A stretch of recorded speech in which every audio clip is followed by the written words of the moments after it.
হে রব্বুল আলামিন, আমি এক হতভাগা স্বামী, আমি স্ত্রীর জন্য বেশি তোর কথা। আল্লাহ, আমি একজন হতভাগা পিতা।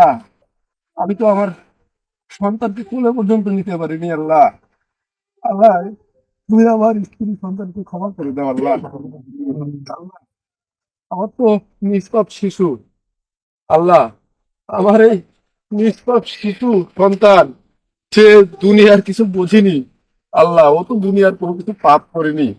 আর আল্লাহ, আমার স্ত্রী আমার জানা সম্পর্কে তুমি তো বলি তো যে যদি কোনো স্বামী তার স্ত্রীকে ভালো বলে, তার জন্য জান্নাতের রাস্তা আমিন আমিন। তৈরি হয়ে যায়। আল্লাহ, আল্লাহ, আমি সত্য এই সময়, এই 9টা বছর একসঙ্গে ছিলাম, এই 9টা বছর আমি আমার স্ত্রীকে প্রতারক করতে পারবো না। আল্লাহ, আমার কখনো আমার আমি যখন ফোন করে বলি আমার স্ত্রীকে যে তুমি বাড়ি যাও, বাড়ি থেকে বেরোনো লাগবে না, আমি বের হয়ে যাবো, আমার স্ত্রী সব তার বাবা মা ভাই বোন সবাই সাইডে আবার বাড়ি গিয়ে উঠে বসে আছে। তাহলে তার বাড়ি থেকে বললেও সে আসেনি। কারণ তারা আমার স্বামী যেদিন বলবে সেদিন আমি চলে আসবো।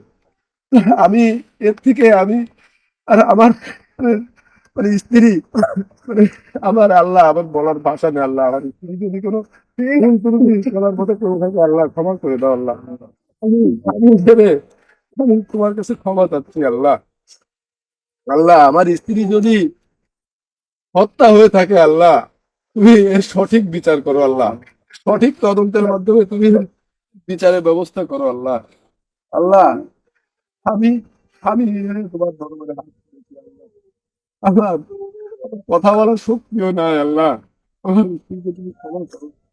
আমি যে